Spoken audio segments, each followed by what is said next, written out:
Assalamualaikum warahmatullahi wabarakatuh. Sebelum Bu Guru menyampaikan materi mengenai wawasan wiyata mandala, marilah kita semua memanjatkan puji syukur karena kita semua diberi kesehatan dan kenikmatan oleh Allah Subhanahu wa Ta'ala. Semoga dalam situasi pandemi ini kita diberi kekuatan dan kesabaran serta terhindar dari virus corona atau semacamnya. Allahumma amin. Anak-anak yang saya banggakan, mungkin kalian belum tahu atau paham mengenai apa itu wawasan wiyata mandala. Sebelumnya Bu Guru tanya, kalian sekolah tujuannya apa? Pasti menuntut ilmu kan? Agar kamu bisa menuntut ilmu di sekolah sesuai dengan harapan kamu, pasti kamu harus merasa nyaman di sekolah. Nah, dengan rasa nyaman itulah kamu bisa belajar dengan enak, sesuai dengan hati kamu, berkomunikasi dengan teman dengan enak juga. Nah, jelas perlu seperti itu. Rasa itu harus kita ada di sekolah. Nah, dengan itulah kita perlu wawasan wiyata mandala. Apa sih yang namanya wawasan wiyata mandala? Perlu Bu Guru kasih tahu, wawasan itu adalah suatu pandangan atau sikap yang mendalam terhadap suatu hakikat. Wiyata artinya pendidikan, mandala artinya tempat atau lingkungan. Jadi, Bu Guru simpulkan, wawasan wiyata mandala adalah sikap yang menghargai dan bertanggung jawab terhadap lingkungan sekolah sebagai tempat menuntut ilmu pengetahuan.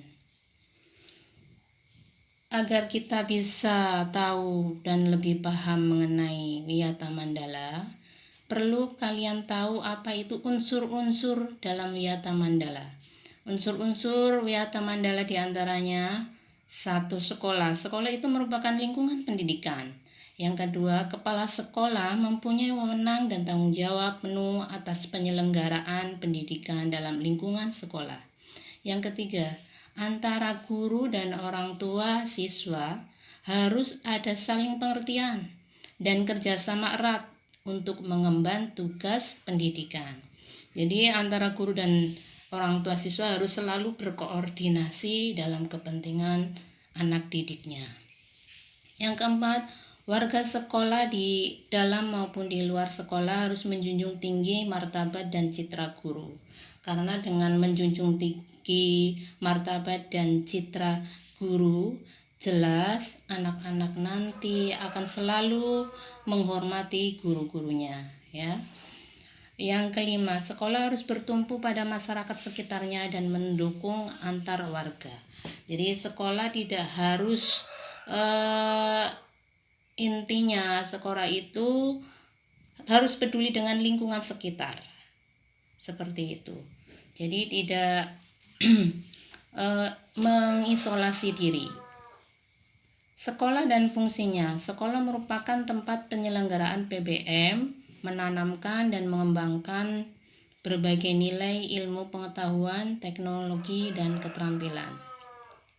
Sekolah merupakan lembaga pendidikan formal, tempat berlangsungnya PBM untuk membina dan mengembangkan ilmu teknologi, pandangan hidup, hubungan antara manusia dengan lingkungan atau manusia dengan Tuhannya, kemampuan berkarya. Fungsi sekolah. Perlu kalian tahu apa yang dimaksud dengan fungsi sekolah, yaitu sebagai tempat masyarakat belajar.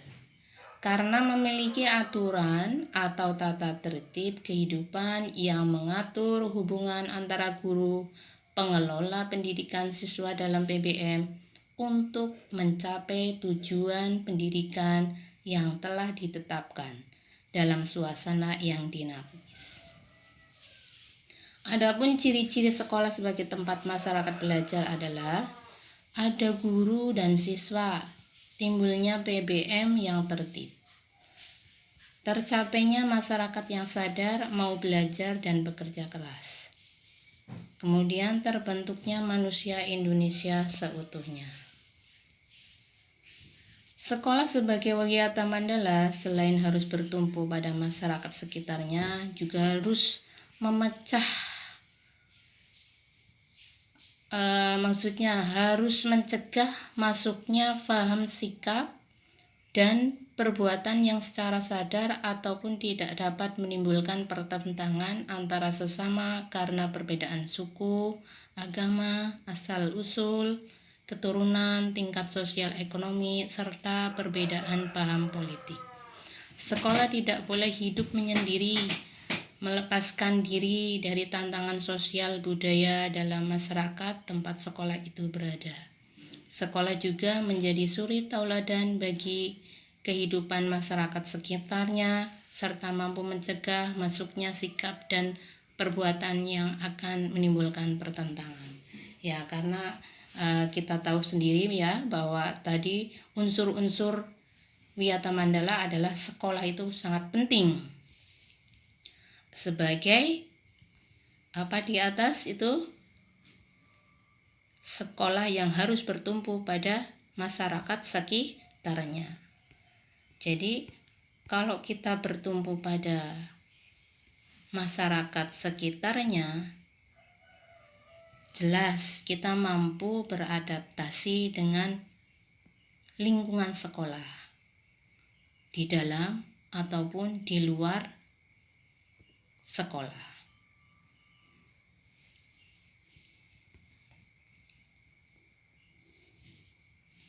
Penggunaan sekolah sebagai suatu lembaga pendidikan yang diperuntukkan sebagai tempat proses kegiatan belajar tidak diperbolehkan dijadikan sebagai tempat ajang promosi atau penjualan produk-produk perniagaan yang tidak berhubungan dengan pendidikan. Sekolah merupakan lingkungan yang bebas rokok. Jadi kalian itu tidak boleh merokok di lingkungan sekolah. Tidak hanya siswa, begitupun berlaku untuk guru-gurunya. Jadi diharapkan yang namanya lingkungan sekolah itu bebas dari rokok. Kemudian penyebaran aliran sesat atau penyebar luasan aliran agama tertentu yang bertentangan dengan undang-undang, propaganda politik atau kampanye. Sekolah tidak boleh untuk dijadikan kampanye, karena itu sekolah itu sebagai tempat pendidikan. Jadi tidak ada kaitannya dengan politik. Kemudian syuting film atau sinetron tanpa seizin pemerintah daerah. Jadi tiba-tiba ada syutingan film atau pembuatan drama di sekolah tanpa izin, itu juga tidak boleh. Kemudian kegiatan-kegiatan yang dapat menimbulkan kerusakan, perpecahan, dan perselisihan sehingga menjadi suasana sekolah tidak kondusif. Penataan wiyata mandala dalam upaya ketahanan sekolah. Ya, kalau kita bisa memahami wiyata mandala sehingga kita bisa menata, sehingga apa upaya sebagai bentuk ketahanan sekolah, kita harus berusaha keras sehingga ketahanan sekolah itu benar-benar terjaga. Yaitu bagaimana? Ketahanan sekolah lebih menitik beratkan pada upaya-upaya yang bersifat preventif. Maksudnya upaya siswa yang bersifat preventif itu yang sifatnya apa-apa yang memiliki negatif terhadap bentuk dampak negatif terhadap sekolah, itu kita harus bisa mencegahnya. Untuk menjadikan sekolah sesuai dengan tujuan dan fungsinya, perlu dilakukan penataan wiyata mandala di sekolah melalui langkah-langkah berikut. Bisa dibaca ya, dari nomor 1 sampai 9 ya. Meningkatkan koordinasi dan konsolidasi sesama warga sekolah, melaksanakan tata tertib sekolah, melakukan koordinasi dengan komite sekolah dan pihak keamanan, mengadakan penyuluhan bagi orang tua dan siswa yang bermasalah, kemudian mengadakan penyuluhan dan pembinaan kesadaran hukum bagi siswa. Kemudian pembinaan dan pengembangan keimanan, ketakwaan, etika bermoral Pancasila, kepribadian sopan santun dan berdisiplin, pengembangan logika para siswa, rajin belajar, gairah menulis, gemar membaca atau informasi atau penemuan para ahli. Kemudian mengikut sertakan siswa dalam kegiatan ekstrakurikuler dan pengembangan diri.